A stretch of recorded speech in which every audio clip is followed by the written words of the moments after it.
I have just barely pieced together this 1986 Honda Prelude with CBR 900RR carburetors on it, and I figure now is probably a good time to go on a 1,500-mile road trip.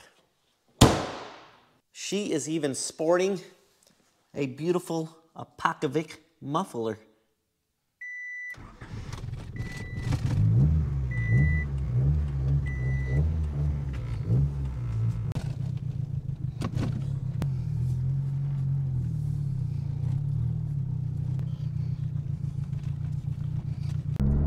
How did this trip come about? It was cold in Kentucky and I got on the internet and I tapped around and there was 5 nights in a campsite in Florida that I liked, so I thought, click, I'll get it. Well then, I've been working on this car for like 8 days straight, like a lot of hours, trying to get it ready for this trip. I'm not wanting to do a roadkill episode, you know, I want it to be halfway comfortable. So the tires, for example, remember I put those beads in the tires, the balancing beads, they didn't work. Had to end up breaking the tires back down, sucking the beads out, getting the tires balanced. Window regulators had to be fixed. You know, I don't want to drive down the road. Maybe I'll go through a drive-through. I want to be able to roll the window down. Look at there. Smooth as silk, like butter. Had a power steering leak at the power steering pump, so I rebuilt that. Just a bunch of odds and end things that just had to be done for this thing to be a comfortable ride, plus cleaning it. Oh, not to mention, I reupholstered this driver's seat within that time. Banana pie, LG made, delicious. Well, here I am at Buc-ee's. I am the only YouTuber, I'm sure, who can't stand Buc-ee's, really. I came here because the petrol is cheaper. I will not. You hear me? I will not go in this place. Absolutely not.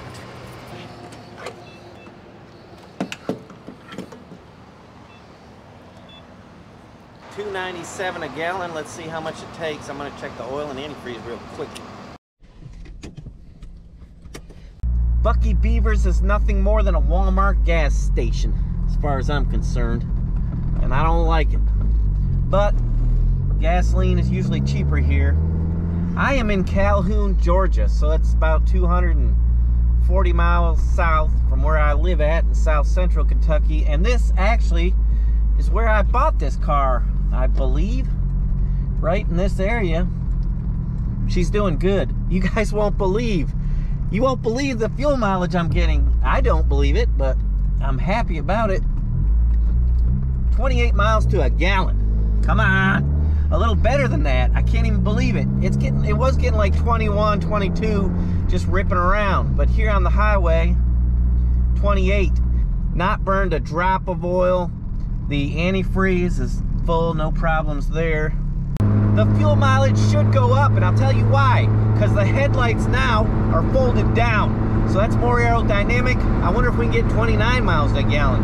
I put new speakers in this car, but the dang radio is all, it won't pick no channels up. So that's frustrating. It's a good thing I brought my portable little speakers, so I got some kind of tunage. All right, let's get on down the road. I'll check back with you later. Uh-oh, this little car is struggling here. What's going on? Making me nervous, little car. What's the matter with you? She's froze up bad. That ain't good.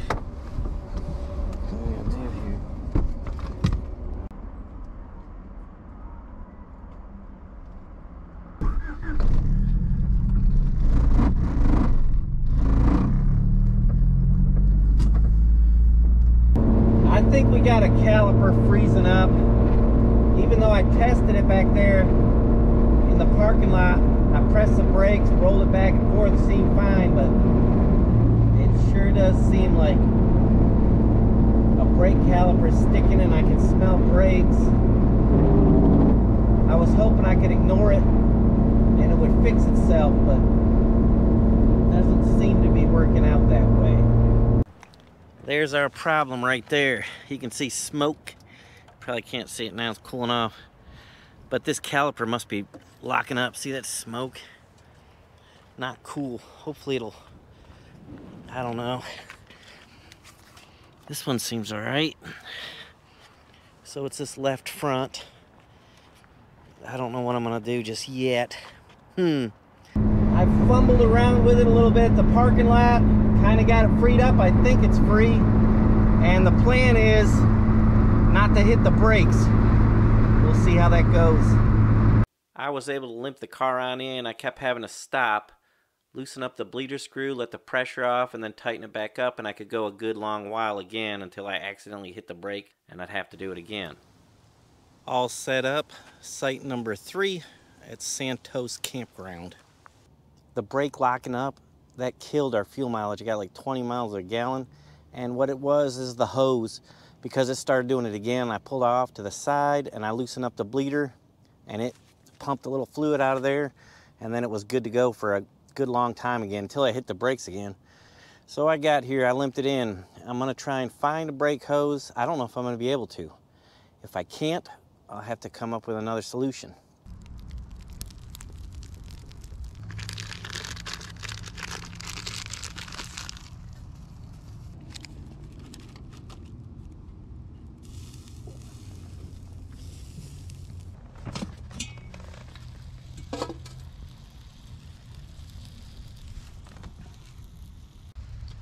It's a little chilly in Florida today.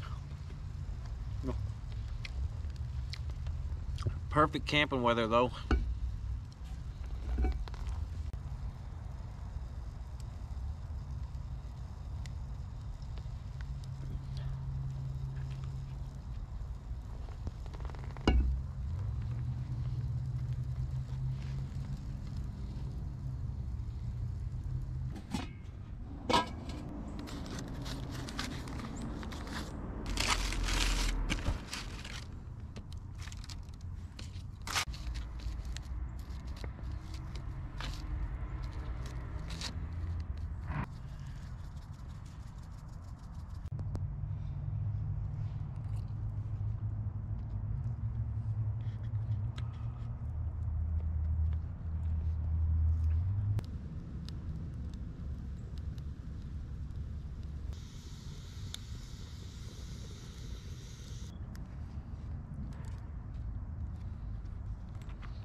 I am able to blow through this line, but I still think it's bad. I'm hoping. How does she look? Pretty good? Crazy.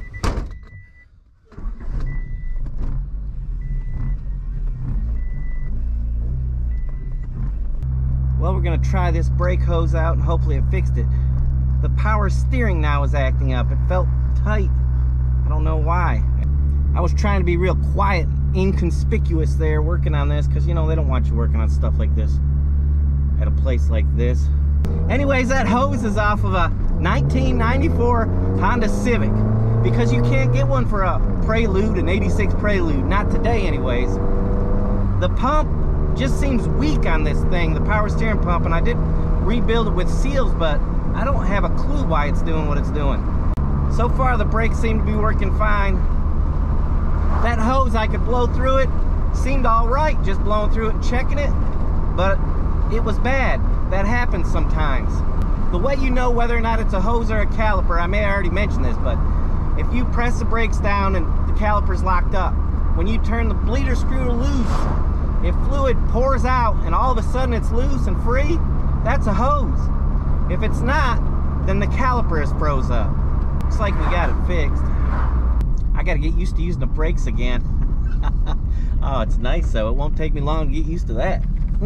So nice. Power steering. Wait a minute. Power steering's working again. Must be a relief valve that was stuck. That's killer. Anyways, when you watch these videos on YouTube and they take those cars across country and all that crap, it's all glorified.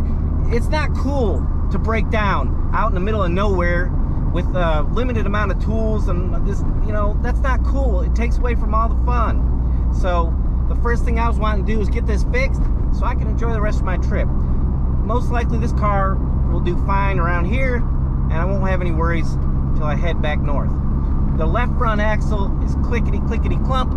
I am nervous about it, but I have seen them go for years like that, so should be okay. I did want to fill it up with grease before I left, you know, take the boot loose, blob it full of grease. I don't know if that helped or not, but I just didn't have enough time. Now to kick back at the campsite, grill up some ribs, and enjoy my afternoon. Look at that power steering. Oh, that's nice.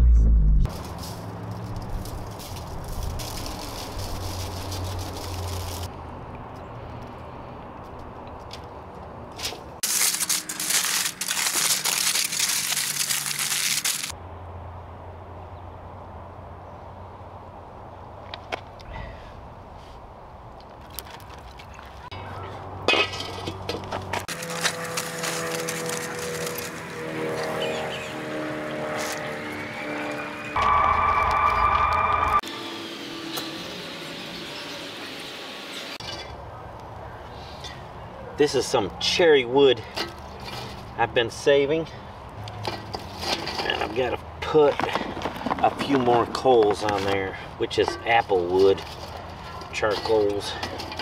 In about an hour, maybe an hour 15, 30 minutes, we'll be eating.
Well, we've got more brake issues. I did not fix it. The hose didn't fix it, unfortunately.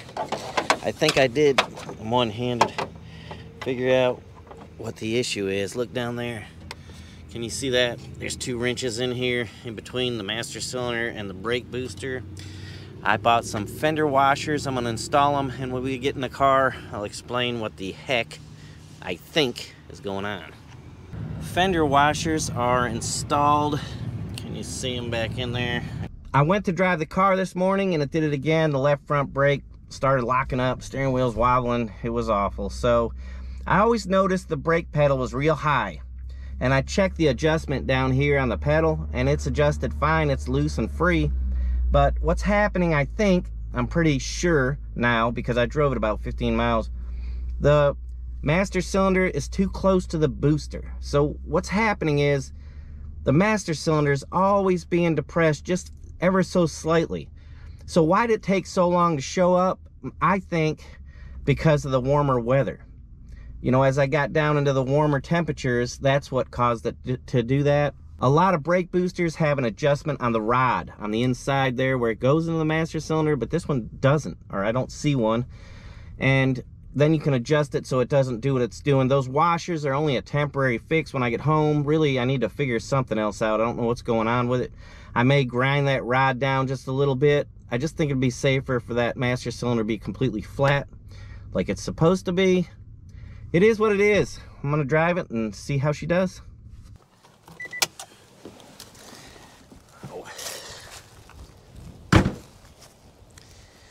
Alright, well, you guys know I like junk, so here we go. Let's tour this place real quick. So this place is for sale. It's pretty rough. I don't know, somebody looks like been here and chained it up better than it was. Because when I was here yesterday, it wasn't chained up as good. But it's a nice lot, really. But the place is rough. Somebody's been here since yesterday, because that door was not open. Hello. Hello. I'm scared, that's why I'm saying hello. This is all block, brick. I'm just checking this place out because it's for sale. Anyway, this is all block. Nice place. There's electrical. Main wire. It looks like electrical has not been that long since it's been on. Hello. Hey. Somebody was here yesterday because that chain got tight. I was just here yesterday. Look at this. It's so creepy, man. This section's a trailer. I'm all scared of snakes and creepy crawlies, and this thing is dilapidated. Oh, man. I guess I should have told the people I was coming to look at it. I just didn't think that they were going to be here. Look at that. Look at, oh my gosh. I'm so scared. I don't think the shower's no good anymore. A tree coming through the window. Come around here. Oh my gosh. All right. Hope I don't fall through the floor. This all is just ruined, destroyed. I gotta get out of here. So basically this place is worth a lot. Whatever this lot's worth, and it's not terrible, but it's not great either, because there's two drainage things. I'm just gonna leave that door open. It was open before. I don't know. Why is it open for though? I'm closing it. Nice big tree right there. So I don't know. This is it. There's a drainage like hole over here, and then there's one over here. And the only thing that concerns me about that is mosquitoes in Florida. I don't think no alligators, but there'll be mosquitoes. But I don't know if it stands there or drains or what. It's something you won't know till you get out of here. I'm gonna get out of here before the neighbors come and shoot me. I think this is definitely a well right here. For sure, that's a well. So that's cool. It's got water. It's got a septic, I think. Electricity line is so low that I could grab it. So that's got to be repaired. Well, this will be my last meal, a flame broiled cheeseburger. I had one left, and I have one more baked potato. Dag nabbit, who doesn't love a cheeseburger? And a step 2. Who is that says a step 2? There's a camper out there or something, I think, on YouTube that says that.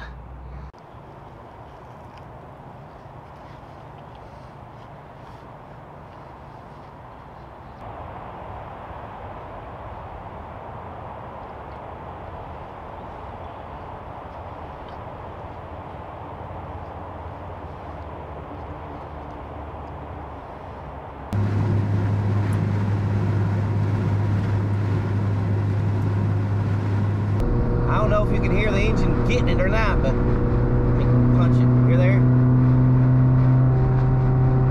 Almost 4 grand. Let's see what it does at 4 grand. There's 87 miles an hour at 4,000. We don't need to go that fast. Parts will start falling off of this thing going down the road. We're here at the next Buc-ee's. I have no choice. They have the cheapest gas, and I simply can't afford to pay any more than I have to for petrol. So here we are. Look at this circus. Look at this circus. All these cars at Buc-ee's, they all want to get their beef jerky and their gasoline. Well, guess what? I need to get some petrol myself. Get out of the way, people. They got it figured out, because you go from one Buc-ee's to the next, and your mileage, they got it kind of timed where you're gonna stop here again. Wonder how much the petrol is here. Good grief. Can't get any. It's all filled up. What's the matter with you people? Here's one, a truck. Looks like this guy, I don't know what he's doing. He's got a...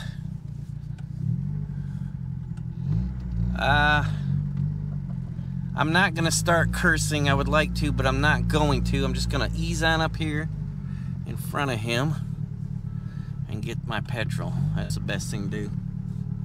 157 divided into 5.9. 26, almost 27 miles to a gallon. And that was half in city driving and half on the highway. So we'll see how we do next as we roll down the road, and hopefully we'll make it home without issue. It's been a great trip so far.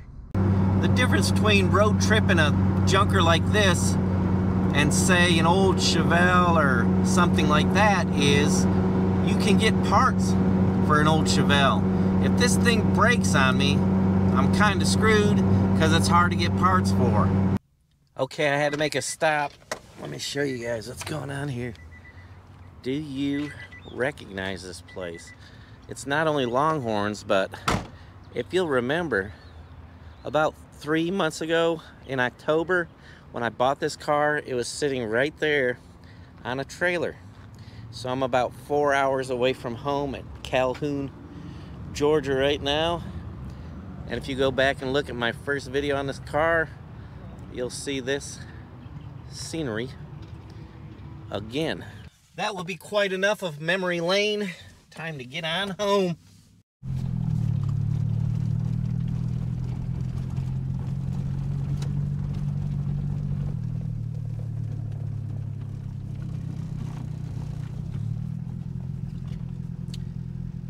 Looks like we made it home.